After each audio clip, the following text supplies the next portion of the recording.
தனி ஒருவன் 15 ஆண்டுகால விசுவாசம் இஸ்லாமிய வாக்குகளும் காமராஜுக்கு. ஸ்டாலின் கணக்கை தவிடுபொடியாக்கிய நன்னிலம் மக்கள். தமிழக சட்டமன்ற தேர்தல் களம் சூடுபிடித்திருக்கும் நிலையில் ஒட்டுமொத்த டெல்டா மாவட்டங்களின் பார்வையும் இப்போது நன்னிலம் தொகுதியின் மீது பதிந்திருக்கிறது. அமைதிக்கும் மத நல்லிணக்கத்திற்கும் பெயர் போன இந்த மண்ணில் அரசியல் சதுரங்க வேட்டை புதிய உச்சத்தை தொட்டிருக்கிறது. நன்னிலம் தொகுதியை தன்வசப்படுத்த துடிக்கும் திமுக இந்த முறை ஒரு விசித்திரமான வியூகத்தை கையாண்டுள்ளது.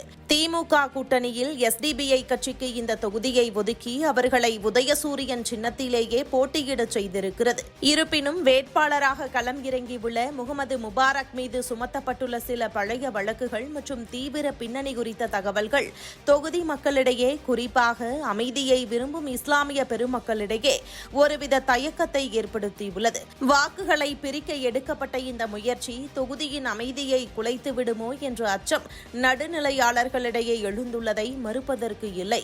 மறுபுறம் அஇஅதிமுக சார்பில் போட்டியிடும் முன்னாள் அமைச்சர் ஆர் காமராஜ் தொகுதியில் ஒரு அசைக்க முடியாத சக்தியாக வலம் வருகிறார். 2011ஆம் ஆண்டு முதல் தொடர்ந்து இந்த தொகுதியின் பிரதிநிதியாக இருக்கும் அவர் வெறும் அரசியல்வாதியாக இல்லாமல் மக்களின் வீட்டு பிள்ளையாகவே மாறிவிட்டார்.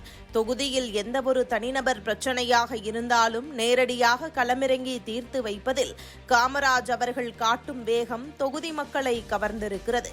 இந்து, முஸ்லிம், கிறிஸ்தவர் என பேதமின்றி அனைவருடனும் இணக்கமான உறவை பேணி வருகிறார்.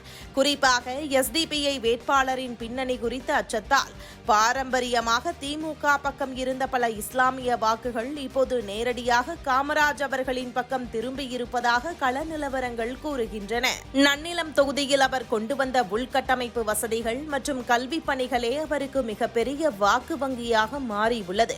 திமுக கூட்டணி கணக்கு போட்டது போல இஸ்லாமிய வாக்குகளை பிரித்து இந்து வாக்குகளை சாதி ரீதியாக அறுவடை செய்யலாம் என்ற எண்ணம் தற்போதைய நிலவரப்படி எடுபடவில்லை என்றே தோன்றுகிறது.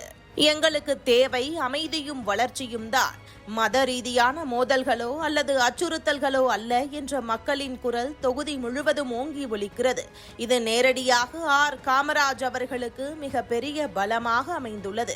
எதிர்க்கட்சியின் வேட்பாளர் தேர்வு மற்றும் நிலுவையில் உள்ள வழக்குகள் குறித்த செய்திகள் காமராஜ் அவர்களுக்கு ஒரு கேக்வாக் போல வெற்றியை எளிதாக்கியுள்ளது. நன்னிலம் தொகுதி மக்கள் பிரித்தாளும் அரசியலை விட நம்மூர் காமராஜ் என்ற பாசத்திற்கே முன்னுரிமை அளிக்க தயாராகிவிட்டனர். எந்தவித இடைநிற்றலும் இல்லாமல் ஒரு மாசான வெற்றியை நோக்கி ஆர் காமராஜ் அவர்களின் தேர்தல் பிரச்சாரம் மின்னல் வேகத்தில் முன்னேறி வருகிறது. நன்னிலம் கோட்டை மீண்டும் அஇஅதிமுகவின் வசமாவது உறுதியாகி வருகிறது.